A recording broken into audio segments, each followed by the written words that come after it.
Renato, o Gilson Machado foi preso, né, uma prisão preventiva, né, vai ser levado para depoimento, né, mas antes de mais nada, só para entender, porque houve uma prisão, não prisão, porque, ao que tudo indica, o ministro Alexandre de Moraes havia decretado a prisão de Mauro Cid, depois houve uma revogação, o Cid estava sendo levado para o batalhão do Exército, onde ele ficaria detido, e ao invés disso ele foi encaminhado, vai ser encaminhado à Polícia Federal para dar o seu depoimento, mas é que ele não ficará preso. Isso é comum na justiça, esse ordem de prisão, depois revoga logo na sequência? Nós temos que entender que a prisão, ela é sempre a atitude mais gravosa. Ela é sempre a última opção. E o que acontece aí é a apuração se houve, de fato, um descumprimento de uma ordem judicial por parte do ajudante de ordens, então, no período Bolsonaro, o Mauro Cid. Então, ele não poderia se comunicar com outros réus nesse processo.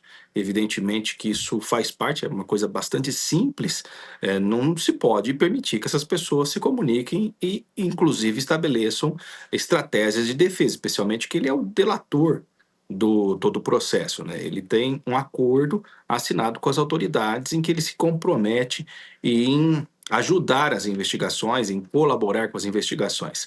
Então isso tem que ser apurado. Eu entendo que a justiça aí, a decisão primeiro foi uma decisão mais gravosa e se for possível esclarecer por meio do depoimento, tudo bem. E o ministro, ex-ministro Gilson Machado, essa prisão dele, você acha que ela é uma prisão que acontece, bem, neste momento, ela não há uma informação a respeito da quantidade de tempo que ele deve ficar detido. Isso vai de acordo com a necessidade, é determinado pelo juiz, ou seja, pelo próprio ministro Alexandre de Moraes, vai depender de pedido da Polícia Federal, de colaboração do Gilson Machado. Quanto tempo ele pode ficar preso ou não há uma determinação com relação a isso? Não há uma determinação, Sakamoto, exatamente em relação a esse período de prisão envolvendo o ex-ministro. Eu chamo a atenção aqui para uma situação que é muito séria, que é a questão dele não estar. Só uma coisinha, está voltando o microfone, eu não sei se eu estou sendo bem ouvido. Vindo sim, acontece de vez Eu em acho quando que esses loopings, né? É o sanduíche ishi, para quem é mais velho, acontece, né? Mas a gente pede para. A gente está te ouvindo muito bem, sim. Pode continuar. certo, perfeitamente. Então, vou retomar o raciocínio, é só para a nossa audiência ter essa clareza. Mas veja que situação, vou até usar um linguajar mais popular para a nossa audiência, né? É uma fanfarronice, né? Não faz sentido algum alguém tentar criar um passaporte estrangeiro para uma pessoa que já tem um acordo celebrado com as autoridades e que está colaborando com as autoridades num processo tão grave como é esse de uma suposta tentativa de um golpe de Estado. Então, evidentemente, em se comprovando, e é verdade que a Polícia Federal tem essa responsabilidade na apuração, e é muito sério o trabalho da Polícia Federal. A Polícia Federal, e aí pela condução do próprio ministro Alexandre de Moraes, chegando à conclusão que o ex-ministro tomou essa iniciativa, eu acho que é imperativo que haja realmente essa prisão e ele pode ser, e provavelmente será, processado inclusive por possivelmente obstrução à justiça. Isso é muito sério, isso é algo que jamais alguém poderia imaginar. É realmente inusitado. Como é que alguém vai criar um passaporte ou vai tentar criar facilidades para que alguém tenha um passaporte estrangeiro, sabendo que esse nacional, Mauro Cid é um brasileiro, que esse nacional já tem a sua documentação apreendida justamente para evitar que ele saia do país. A gente está indo agora para um rápido intervalo para quem nos acompanha através da TV, quem nos acompanha pela internet, não precisa sair não, continua aqui que a gente continua.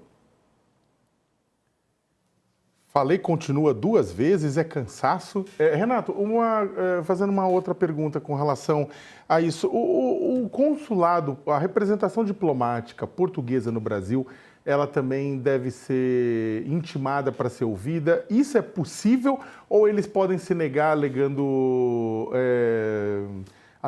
que eles têm imunidade diplomática?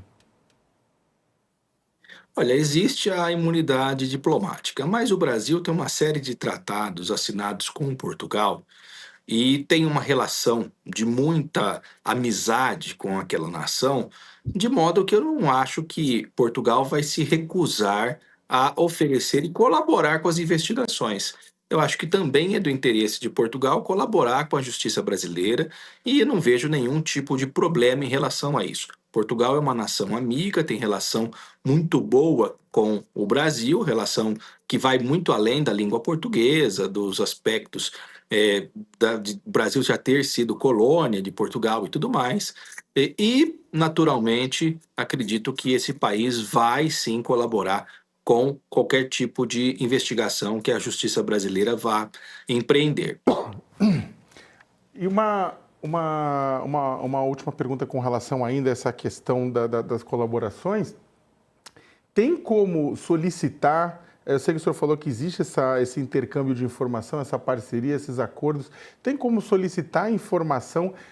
Porque e provavelmente isso tem registro, né? De quem perguntou, de quem acessou, de quem solicitou, de quem teve reunião pedindo. Provavelmente os diplomatas vão registrando. Esses logs, esses registros, sejam eles eletrônicos ou físicos, também podem ser solicitados e demandados? Podem sim, porque o Brasil tem um acordo de cooperação penal. E daí, naturalmente, esses documentos, essas provas, esses registros, porque são coisas formais. Se alguém tentou a emissão do passaporte, isso tem uma documentação de entrada e tudo mais. Então, essa documentação pode ser compartilhada com as autoridades brasileiras. Isso é muito interessante também e é natural que aconteça nesse contexto e em outros contextos. O Brasil tem uma cooperação com os países estrangeiros em relação a questões de natureza policial e, naturalmente, penal, e isso existe também e pressupõe uma reciprocidade nessas atividades.